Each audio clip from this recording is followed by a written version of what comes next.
Welcome, everybody, to the Psychedelic Treatment Podcast with John Giordano. I'm your co-host, Scott Jones. I want to thank everybody for joining us. Before we even start doing anything, saying anything, or impressing you, or entertaining you, please remember, like this show, share with your friends. It's really important. And when you do watch the show, please leave comments because those are important. We need to know what you guys are thinking. And if there's a topic you would like to address, it doesn't have to be about psychedelics, it can be about anything to do with mental health and addiction, and more importantly, the recovery.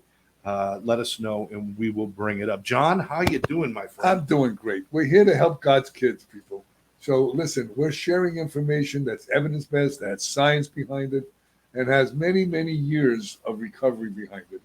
We need to improve our treatment outcomes. People are dying. So please do your best. Listen to this as best you can. John, I got to ask you, because there's a lot of people that are now using this term evidence-based. Now, you were around when it first started, and it meant something, and it still does mean something to you. But does it get you upset when people use those terms, but they're not following through with real evidence-based work? Well, I don't get upset. I don't let people rent space in my head for free. But it's got to be annoying. Well, if I get annoyed at everything that goes on in the world, I spend all my time being annoyed. That's a true story. Let it go. But what is evidence-based anyway? Look, guys, science, peer-reviewed journals, okay? And if those who do not understand what a peer-reviewed journal is, I'll explain to you. You write this paper, you have substantiated backup for what you're writing, okay? It goes in front of a board of review of doctors that are in that specialty. They look at it, they see how it's written, they see what you have, that you how you coordinate everything and how it's written, all the stuff that you're doing, if it makes sense and if you have backup for what you're saying. And then they send it back to you if they find some things that they're not happy with that you have to redo. And then finally, maybe after a couple of edits, boom, then they publish it. And there's different scientific journals that are higher end and lower end and midterm. So when you do a peer-reviewed journal, most doctors don't even have one peer-reviewed journal because it takes a lot of time and a lot of effort and a lot of collaboration, all right, of multiple people, scientists, neuroscientists, and what I'm doing, geneticist, addictionologist. I mean, so many different people that are in our team. That are Dr. Blum, who is the geneticist, who found the main addiction gene, which is the DRD2-ALE1 variant gene. There's a new term for addiction that he implemented that's getting around now. It's getting a lot of traction. It's called RDS, Reward Deficiency Syndrome. And Scott, instead of saying, "Oh, you're an alcoholic, you're a sex addict, you're a drug addict," what all of these different diseasers, okay, are chasing is called dopamine and serotonin. Right. So what RDS is, Reward Deficiency Syndrome, what that means is you have a lack of dopamine and serotonin. Okay, therefore, there's different symptomatologies of each one has different symptoms, but they're all basically the same. Okay, they destroy your life. You become an inhuman human, and you become selfish, self-centered, manipulative. You become all the things that you don't want to be. It's almost like fighting for oxygen. It's not, yeah. But also there are people that have this deficiency, dopamine deficiency. Before they ever pick anything up. And that makes them very susceptible to accepting it and using it to get what they need. That's right. But also, if you don't have that deficiency, and if you experiment enough, and if you use enough drugs, you will create the deficiency. Absolutely. And see, epigenetics, which means the social environment can change the gene expression. It can change it for good or for not good. Okay? So what's really cool, what I'm doing now, currently, I became a partner in JC's center. It's a faith-based program, but we're introducing holistic approaches to recovery. which is so cool. And for those who don't know, I'm in 80 medical and scientific peer-reviewed journals. I work with scientists, researchers, clinicians, psychiatrists, psychologists from around almost about 12 universities that they work in. And this is really what real evidence-based is. Okay, there are different modalities out there that actually can improve treatment outcomes. No silver bullet, but, and there's a big but here, it really works. A lot of these different modalities, it's unbelievable. What people don't understand about research is you have to have an end game. Okay, and the end game's usually about money. All right.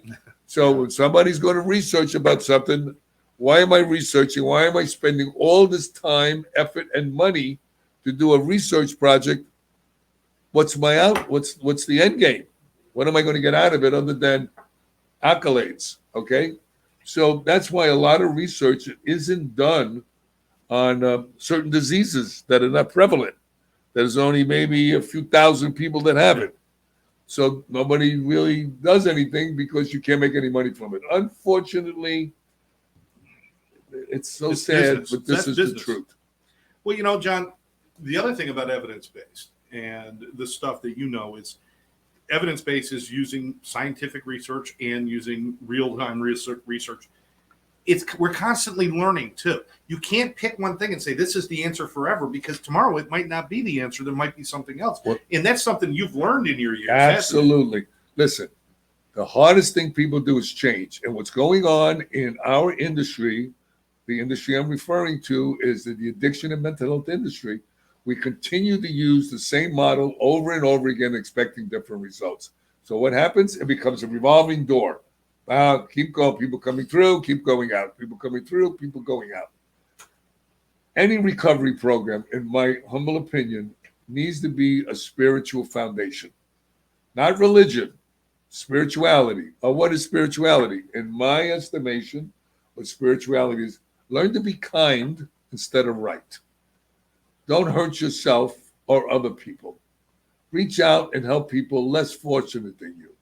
Do your best not to lie, cheat, or steal. All right? Help the planet. Okay? So spirituality has a direct connection to decency. Well, yeah, I would say that. Because that sounds right. I mean, if you look at what's going on in the world today, we need a lot of decency. We really, So I got to tell you some exciting stuff, Scott. Yeah, tell me. We're hosting. We're just putting it together now. Treatment centers to come over to my home. Okay, we're going to have a networking event, but it's not just a regular networking event that we're putting together. It's a grassroots movement that I'm sending invitations out to people that want to improve treatment outcomes. So all these kids are not dying. We're going to have speakers that have science behind what they're speaking about for pain management without medications. Okay, how to fix things, not just put a Band-Aid on it. We're going to talk about psychedelic medicine. Okay, we're going to talk about amino acid therapy. We're going to talk about hyperbaric medicine that helps with TBI cases, which means traumatic brain injury cases. Okay, which helps with addiction. I don't think anybody would argue with me that drugs and alcohol damage the brain. I don't think anybody would argue with that. And then we're going to teach people about... I would argue with you, but I forgot what you said. That's right. So here's the story. We're going to talk about co-contributing factors to addiction and mental health that we as an industry is really not focusing on. And what is that? Closed head injuries. You know how many addicts fall, hit the head, have concussions? They damage their brain with drugs and alcohol, which can cause behavioral problems, which can cause anxiety, depression, suicidal ideation. But I'm asking whoever's watching this, please don't believe a word I tell you. Go look it up. Look at your football players. Look what happens with that. Okay? If you see a guy acting out, he's always angry, stuff like that, it may be a close-end injury. Could be a host of other things, but you have to look and be a detective. Same with depression and anxiety. Let's really look. I talk about this all the time, and and some people get it. Some people just go over their head. But this is real simple stuff. Okay, if you have a low thyroid, go look it up, guys. You're gonna have depression and anxiety. If you have low testosterone, which is interesting, when we had the treatment center G&G, all right, 85% of the people had low test. If you have low test, you can have depression and anxiety, or even high testosterone. You can have any kind of imbalance can throw you in any direction. Right, but Learning then to you go, balance is and then important. what we're not now, we're finally looking at, which I've been looking at for 20 years, the gut, second brain, more neurons in the gut than in your brain. All right, look it up. All right, serotonin, dopamine. Most of your serotonin and dopamine is manufactured in your gut. The food you eat, the way you take care of this gift that God gave us. And remember, this is a gift, God, whatever that is to you, all right, is what you do with this gift, is your gift back to God or the creator or what energy or whatever you want to call it. So these gifts we have to take care of. Exercise is paramount in reducing stress and overall health. Ask any cardiac surgeon. He'll tell you the same thing. You got a cardiac, you need to exercise. All right? Our food supply is horrific. Okay? Processed food, sugars. That's what we eat. Well, addicts like all of that stuff. Why? Because it gives you a dopamine and serotonin rush. Okay? But remember, it's only a rush. Then comes the crash. All right? That takes me to years ago, like 30, 40 years ago. You go to a 12-step meeting. They always had candy and donuts and everything else there to keep all of the absolutely. Why do you satisfied. think we went to the meetings? I want my donut. With coffee with 12 sugars and a donut.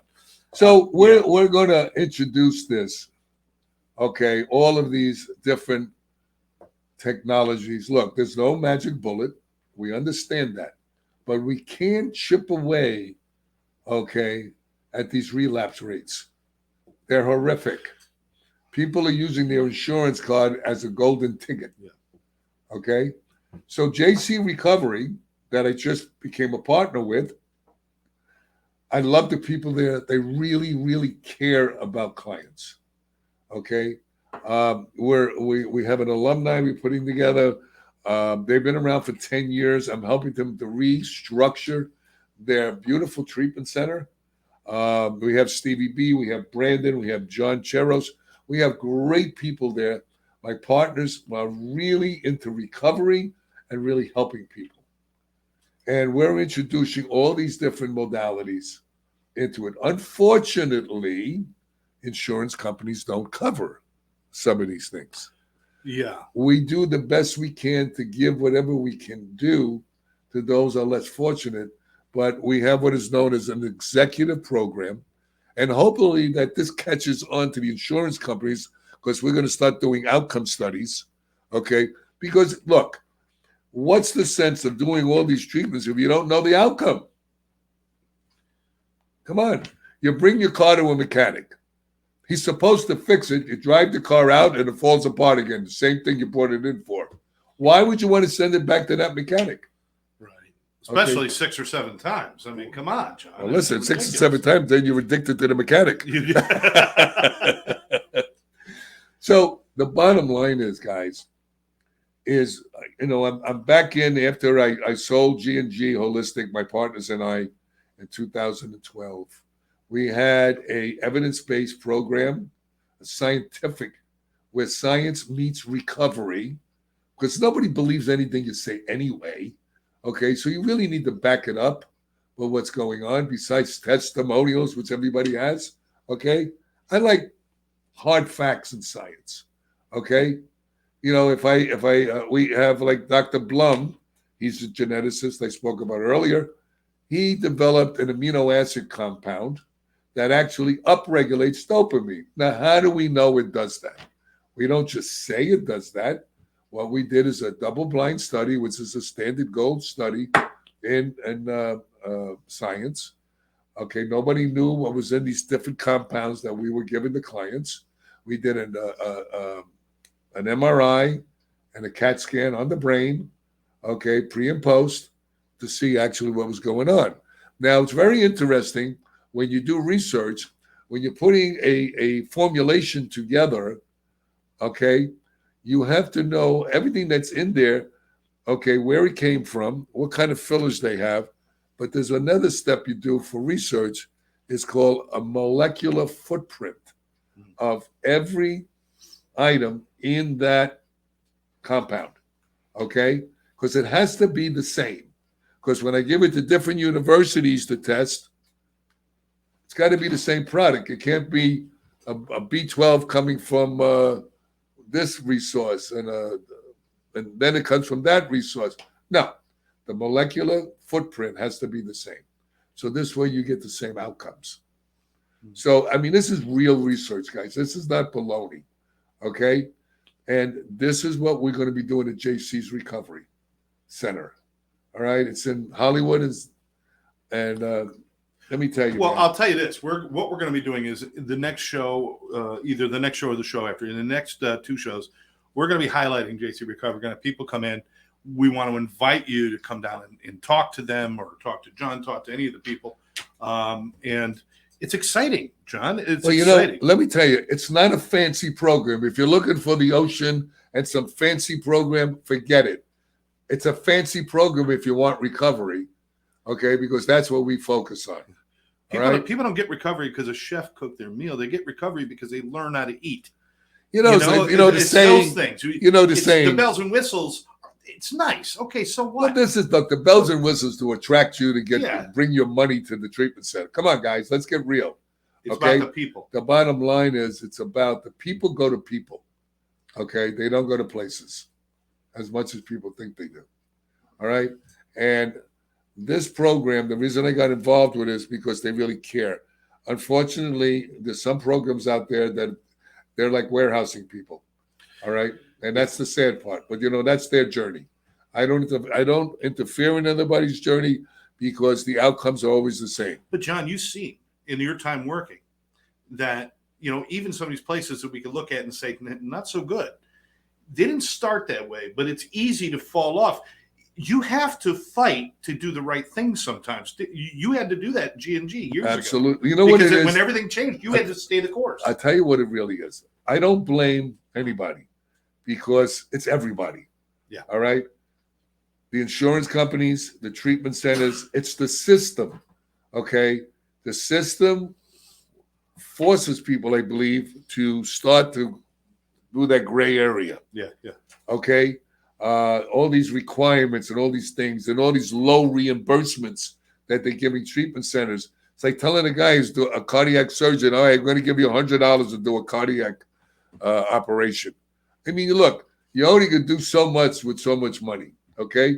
Years ago, they took advantage of the insurance companies. Then the insurance company took advantage of the treatment centers and back and forth, back and forth, back and forth. We got to come to a middle ground, guys. Children are dying. People are dying, okay, because of this ridiculous back and forth. So we need evidence. We need outcome studies. We need quality care, okay? We need oversight. We need things in a way that's going to, and listen, none of us do it perfect. If you're looking for a perfect treatment center, forget it, okay? We're not perfect. So the bottom line is you just want something that at least is close to perfect as possible, I guess, okay? Look, if you want recovery and you really want to go at it as strong as you went out doing your drugs or your behaviors, you'll get it. That's the bottom line. And the truth about it is, without spirituality, without that foundation, it's very difficult to get a hold on what's going on in the world today, in your own inner world also. So you need something, a higher power, I don't care what it is, outside yourself, okay, to help you to discern what I need to do. Because most people that go to treatment, they're not, at least for me, I didn't know if I didn't even think I needed help. Okay. Boy, did I need a lot of help. But anyway, some people go to treatment, they're there because their family members forced them in. Some people go to treatment because they're tired of being tired. Some people go to treatment, they're not sure if they even want treatment, but they're there anyway. there's a lot of reasons what gets people to the door of recovery. All right. Absolutely. And the most important thing is like we said at the beginning, you keep learning. Keep learning. We can't stand on what we did 20 years ago because that doesn't work anymore. If we just went by the beginning and we never changed anything, we would listen to Dr. Freud, Dr. Sigmund Freud, who said the best way to treat heroin and alcohol problems is with cocaine. Now, if we just did that, where would our world be? If we I was trying to treat that with cocaine. I know. I tried it myself. Felt pretty good. Look, you got to keep changing and growing, and that's what John's all about. And that's why I love this guy for his not just what he does know, but his thirst for what he doesn't know. He wants to know more. You know what I know? I don't know. And as long as you remain teachable, all right, you have a shot of being successful. And, all I can tell you, I was homeless when I started this journey. I got divorced, and the wife had everything, and a friend of mine lent me a room to live in. I was 37 years old, didn't have any direction of what kind of career I wanted. Okay, I'm a martial artist, so that's what I did. Okay, to make a few dollars for food. I had a bicycle that somebody loaned me, and today it's a whole different story. I only went to the 9th grade. My family was a mafia family. My father was a heroin dealer. I got molested when I was a kid. Twice. Once by guys in the neighborhood, once by boys when I was 8.5 and 9 years old. Man, if you people always say, well, you don't understand, you don't have my kind of family. I said, I'll lend you mine for a while. Let me know how you do. All right. My uncle was a hitman, and he threw a wedding when I was 20. And guess what? Cater insulted him, so he killed him. And I had to leave town real quick with my new bride. So if you think you have a tough family, I'll lend you mine for a while. Let me know how you do. If you say, well, I don't have anything, I was homeless. Well, I was homeless. I'm not that way today. All right. And if you want to see what somebody's really like, watch who they hang out with. And then you'll know what kind of person you're dealing with. So, John, we're going to give you more information about JC Recovery, and we're going to bring people along on the journey of what you're doing there and invite people in. Also, you mentioned an event. Now, you haven't got the date and everything. No, we don't have keep watching, and then you'll put it on your website too, or something. Yes, we're gonna share it with everybody. Yeah, I'm doing it in my home because it so happens that I have a hyperbaric chamber in my home. I have a red light therapy bed in my home. I have an infrared sauna in my home. I have a cold plunger in my home. I have a lot of other modalities in my home that raise serotonin and magnets and all kinds of stuff. I learned one thing in life: if you don't have your health, you don't have your wealth, and that's just the truth of everything. And God blessed me to be able to afford these things. From 0 to 100, I went. I don't even know how that happened, but all I can tell you is, look, guys, go to my website, John, the letter J, Giordano, Giordano.com. And go look at all the things. You'll see the podcast, the television shows. You'll see some of the research. It'll be an experience. If you really want to get help, listen to some of this stuff. Check it out for yourself. Look, we're all on this journey together, whether you like it or not. All right? So let's work together, okay, as a human race, as human beings, not human doings. There we go. John, we've come to the end. That went quick, but we are going to, again, bringing more information to you about the project John's involved with and the function, which is still going to, it's 6 to 8, 9 weeks out. So you'll have plenty of time. You'll be hearing about it. It'll probably be the end of March or the beginning of April. We're going to have this event. It's going to be publicized. It's going to be hopefully aired on television. We're working on that. Where treatment centers are getting together, and we really want to improve treatment outcomes, and they're willing to listen and learn. There we go. So if you want more information, always stay tuned. Keep an eye on John's website, johnjgiordano.com. And as always, please like this show, share it with your friends, and leave comments for us. Let us know what you think. John, we'll say goodbye. Yeah, bye from JC Recovery in Hollywood. Hey, guys, I'm so happy to be there. We're on a new journey at 77 years old. I'm on another journey. God bless. He still takes journeys, just doesn't run quite as fast. All That's right. true. I've run faster. Thanks for joining us. We'll catch you next time right here on the Psychedelic Treatment Podcast with John J. Giordano. I'm your co-host, Scott Jones. Bye-bye. All right.